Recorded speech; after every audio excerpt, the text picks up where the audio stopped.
Welcome to YouTube channel guys.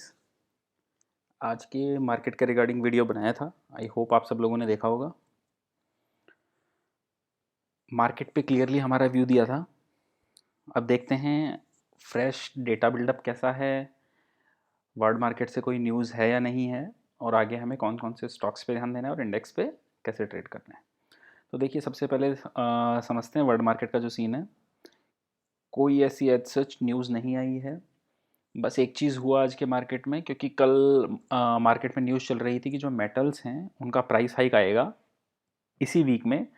लेकिन हुआ क्या कि आज मॉर्निंग में ही दूसरी न्यूज़ मार्केट में आने लगी, और वो न्यूज़ रिलेटेड थी चाइना से। ओके, सो चाइना का फिर से एक न्यूज़ आया कि वहाँ पे जो रेगुलेटर्स हैं वो फिर से कुछ मेटल प्राइसेस को नीचे करने के लिए कुछ और रेस्ट्रिक्शंस बढ़ा सकते हैं। और इसी के साथ जो उनका मेजर प्रोडक्शन होता है जिस शहर से, जहाँ पे उन्होंने एनवायरनमेंट से रिलेटेड कंसर्न की वजह से प्रोडक्शन कम कर दिया था, वहाँ पे भी प्रोडक्शन बढ़ाने की बातें चल रही हैं। तो अगर वहाँ से प्रोडक्शन बढ़ेगा तो डेफिनेटली चाइना इंपोर्ट थोड़ा कम करेगा, तो मेटल प्राइसेस थोड़ी कम रहेंगी। ओके, सो कई रीजंस आए मेटल के, और इस वजह से मेटल प्राइसेस, जो हमारे मेटल स्टॉक्स हैं, वो नीचे रहे। ओके, अब आ जाते हैं। तो इसके अलावा कोई बहुत बड़ा मेजर न्यूज़ मार्केट से था नहीं। डाउ ये रहा राइट में आपके 22 पॉइंट प्लस चल रहा है। जब निफ्टी क्लोज हुआ था तब 100 सवा 100 प्लस था, लेकिन कोई बहुत मेजर फर्क अभी इसका नहीं है जब तक कि कुछ मेल्टडाउन या ब्रेकडाउन जैसा सिचुएशन नहीं होता। अब आते हैं अपने निफ्टी और बैंक निफ्टी पे। देखिए, अभी मार्केट में बहुत एक न्यूज़ चल रही है और बहुत ज़्यादा ये चल रहा है कि हमारा मार्केट एक बबल है और ब्रस्ट हो जाएगा और ऐसा हो जाएगा वैसा हो जाएगा। सो मैं आप लोगों को ये क्लियर करना चाहूँगा कि देखिए, बबल जैसा सिचुएशन बिल्कुल भी नहीं है मार्केट में। अगर मार्केट लाई हाई पे है तो जो अर्निंग्स आ रही हैं वो जस्टिफाई कर रही हैं उस चीज़ को।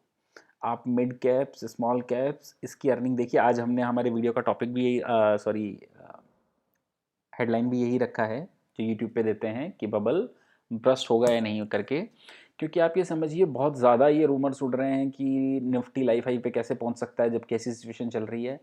जिन लोगों को मार्केट की समझ नहीं है उनको रहने दीजिए इस मिथ में कि ये बबल है और ब्रस्ट होगा। लेकिन आप प्रैक्टिकली एक चीज़ समझिए कि मार्केट हमेशा फॉरवर्ड लुकिंग होता है, और मार्केट हमेशा 2-3 साल आगे का व्यू लेके चलता है। अब आप एक ये चीज़ समझिए, जो मिड कैप स्मॉल कैप के रिजल्ट्स आए हैं, लार्ज कैप के रिजल्ट्स आ रहे हैं, बहुत ही शानदार रिजल्ट्स आ रहे हैं। तो बबल जैसा सिचुएशन नहीं है। ये बात हो गई बबल की कि है या नहीं है। अब आ जाते हैं शॉर्ट टर्म व्यू, जो हम ट्रेडिंग की बात करते हैं। ट्रेडिंग में देखिए क्या हो रहा है। कई दिनों से हमने आपको बोला है कि इस रैली में जो ब्रेड्थ है मार्केट की, वो इतनी लुक्रेटिव नहीं लग रही है। और इसी के साथ देखिए, जो बाइंग आ रही है वो लार्ज कैप में आ रही है ईटीएफ फ्लोज की वजह से। तो हो सकता है एक बार के लिए करेक्शन दे, और जो करेक्शन देगा उसमें हमें बाइंग अपॉर्चुनिटी ढूंढनी है, और ये करेक्शन हेल्दी ही है मार्केट के लिए। देखिए, इसमें 2-3 सिनेरियो बनते हैं। बेस्ट सिनेरियो क्या हो सकता है? बेस्ट सिनेरियो हो सकता है कि यहाँ से एफ अपनी पोजीशन कम करना स्टार्ट करें और उस पूरी पोजीशन को डी कैप्चर करें।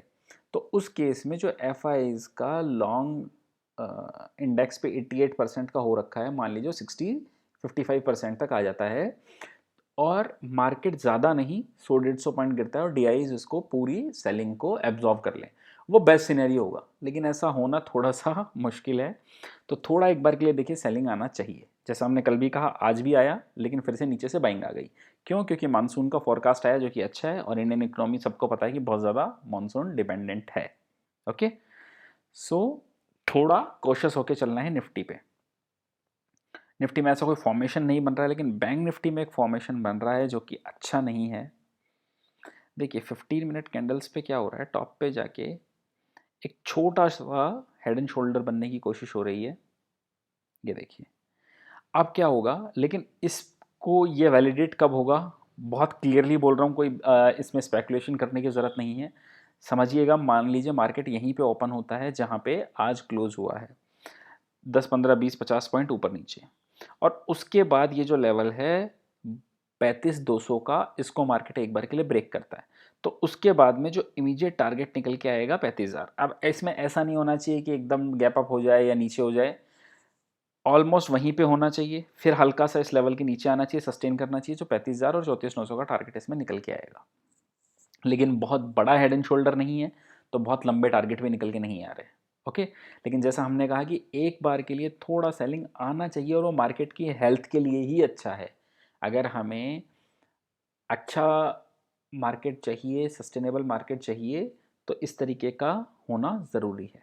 ओके, ये हो गया निफ्टी बैंक निफ्टी का।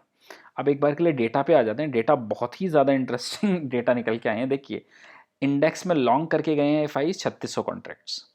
ओके, और शॉर्ट कॉन्ट्रैक्ट्स लेके गए हैं, शॉर्ट मतलब कॉन्ट्रैक्ट्स किए हैं 1200 कॉन्ट्रैक्ट्स। ओके, स्टॉक लॉन्ग करके गए हैं 1860 कॉन्ट्रैक्ट्स, और जो स्टॉक्स में शॉर्टिंग थी वो भी कवर कर ली है 600 कॉन्ट्रैक्ट से। देखिए, शॉर्टिंग बहुत ज़्यादा कवर हुई है। आज मार्केट नीचे आया है, लेकिन शॉर्टिंग बहुत ज़्यादा कवर हुई है। स्टॉक्स में शॉर्ट कवर हुए।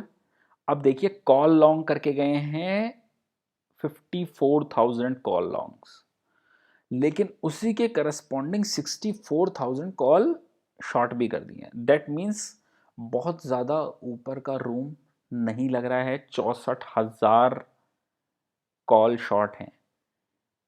मैं वापस इस डेटा पे एम्फेसाइज करूंगा, 64,000 कॉल शॉर्ट्स हैं। सो जो लोग कोई deep out of the money की इंडेक्स की इस वीकली एक्सपायरी की कॉल्स लेके बैठे हैं, उनके लिए अच्छा सिग्नल नहीं है। ओके, अब देखिए पुट में क्या हुआ है। पुट में बड़ा ही इंटरेस्टिंग डेटा है। पुट जो लॉन्ग की थी वो भी काट के चले गए। मतलब पुट में जो लॉन्ग थी वो भी काट के चले गए 5700 कॉन्ट्रैक्ट्स। लेकिन इसी के साथ पुट को फिर अगर वो आप काट के जा रहे हो, दैट मीन्स आपको पुट में आप लॉन्ग नहीं हो तो आपको शॉर्टिंग का डेटा आना चाहिए। लेकिन पुट में शॉर्टिंग का भी डेटा नहीं है। पुट में 2300 कॉन्ट्रैक्ट शॉर्ट को भी हटा दिया है, अनवाइंड किया है। तो इससे एक चीज समझ में आ रही है कि देखिए, इस वीकली एक्सपायरी के लिए ये तो लग रहा है कि निफ्टी ज़्यादा ऊपर नहीं जाना चाहिए। ज़्यादा ऊपर का मतलब 15,600 700 से ऊपर, 700 से ऊपर का रूम इस वीकली एक्सपायरी के लिए तो नहीं लग रहा। लेकिन नीचे के लिए कितना लग रहा है, इसके लिए कोई अभी डिफाइन मूव समझ में नहीं आ रहा है इनको भी, कि इस वीकली एक्सपायरी के लिए कितना होना चाहिए। ओके, क्यों? क्योंकि मार्केट गिरने लगता है तो अच्छे से नीचे का बाइंग सपोर्ट आता है, लेकिन जो कुछ ट्रिगर्स हैं वो ऊपर पे बाइंग को सस्टेन करने में मुश्किल कर रहे हैं। तो नीचे कितना जा सकता है ये नहीं पता, इसलिए पुट शॉर्टिंग का भी डेटा नहीं है, और साथ में पुट लॉन्ग भी नहीं लेके गए हैं, क्योंकि बिहेवियर मार्केट का बहुत बुलिश है। ओके, इसलिए थोड़ा आपको कॉशियस रहना है मार्केट पे। हो सकता है इसी रेंज में एक्सपायरी हो जाए, लेकिन ऊपर का एक बार के लिए नहीं दिखता है। जैसा हम पिछले 3 4 5 दिन से कह रहे हैं, आपको करना क्या है, स्टॉक स्पेसिफिक रहना है। बहुत अच्छे मूव मिल रहे हैं। ओके, अब आ जाते हैं एक और स्टॉक्स पे जिस पे आपको ध्यान देना है अभी। देखिए, बजाज फाइनेंस, इसने क्या किया है,